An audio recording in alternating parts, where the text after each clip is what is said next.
I've never heard like your Barstool origin story. Like, how did you come to Barstool? Great And question. what what were your expectations, and how were they different than when it actually started? What you actually started doing? Yeah, so when I got off the field, man, I had no interest in media. I knew I wanted to do something.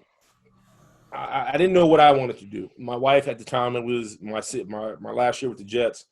I was kind of doing some TV hits with SNY, which is a regional show for the Jets. I was off and on in there, and I didn't mind it.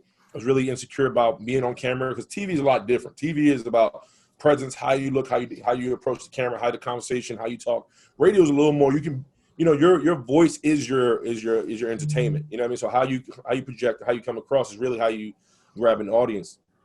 And so I was really on the fence about that. My wife was like, "Listen, you can do it if you just do it and pay attention and go into it and focus on it, you'd kill it." Boom. So I did it. I was able to do SNY for a while, covering the Jets, doing that stuff.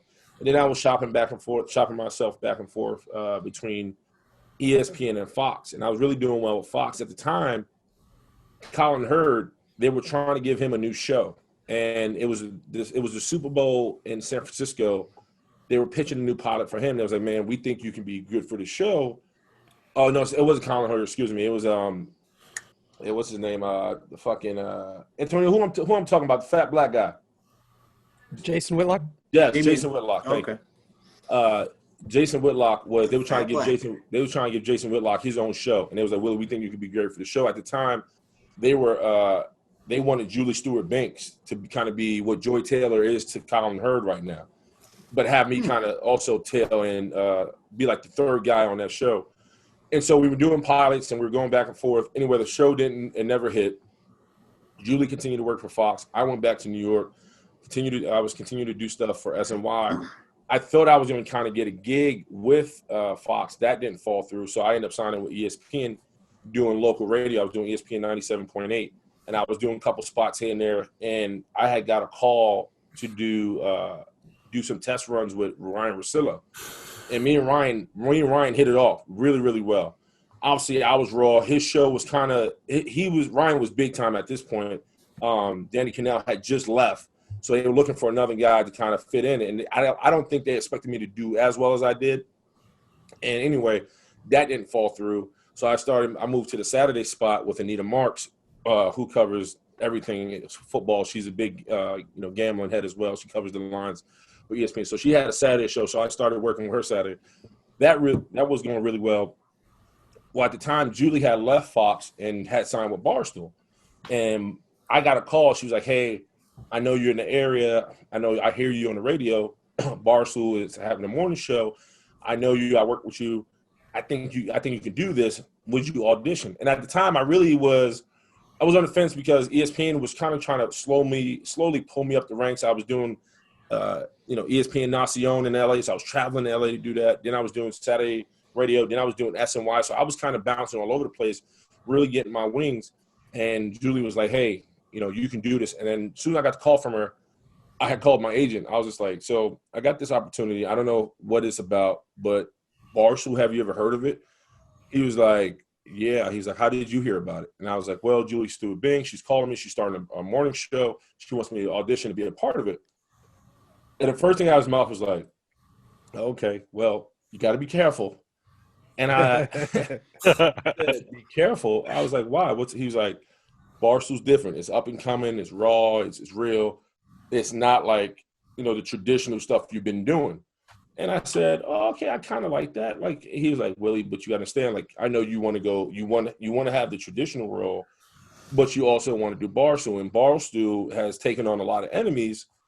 And a lot of people may not fuck with you just because you were Barstool and because how they do their business." And so, kind of talking through it with my wife and my agent, they was like, "Go ahead, try it out. It's obviously, it'll allow you to kind of have more range and kind of show your true personality. So just go ahead and do it." So I auditioned. Me, Julie, and Francis sat in that office, and me and Francis hit it off ASAP. Me and Julie already had a relationship, and so she shot it to Dave. He heard it. He liked it. They offered me the position, man. And even when I got the position, I didn't know anything about Barstool. I didn't know what the fuck was going on. The office was so grungy and seedy. I was like, what that? It was different from coming from ESPN where they have cubicles and cutout boards and all the pretty lights and shit. Barstool was very rugged and kind of grungy, and I was just like, but I like the openness. I like kind of just being yourself, not pulling any punches and just kind of just slinging it, if you will. But once again, I didn't know who the characters was. I didn't even know about Dave. I didn't know about Smitty. I didn't know shit from Shiola. I was really coming in there like a fucking transfer student, ending up at a fucking community college. Like, I just really didn't get why Barstool was so popular. And then I started talking to some of my Caucasian friends. That's a friendly word for saying white. Fucking white people. Right. I started talking to my guys who I play with. I was like, hey, man, I think I'm going to take this job with Barstool. And every guy I talked to lit up. They were just like, whoa, why? What's going on? And it wasn't that they were against it. They were just trying to prepare me like, man, shit is real over there. It's different on the other side. Like, there, you can get yourself in some shit. Just be careful. And so I kept hearing the word, be careful, be careful. And, my fucking, I think second week on the job, I was ready to throw fucking Smitty through a window. So it was, I was about to say. And so I don't regret it, man. It's made me tougher. It's made me really kind of dial in a little bit more with who I am, and it's also put me in a lot of positions where I had to question my morals and question, what's coming out of my mouth, and am I proud of it or not? And a lot of times I am, and sometimes I'm like, ugh, I hope nobody ever hears that, and then I pop on Twitter, and then I crawl into a hole and come out 2 hours later. So I love it, man. I'm really blessed to have the position, in particular with the morning show, but I'm really blessed to have Large and the guys, man, because they make it fun to come to work. I mean, I've been around.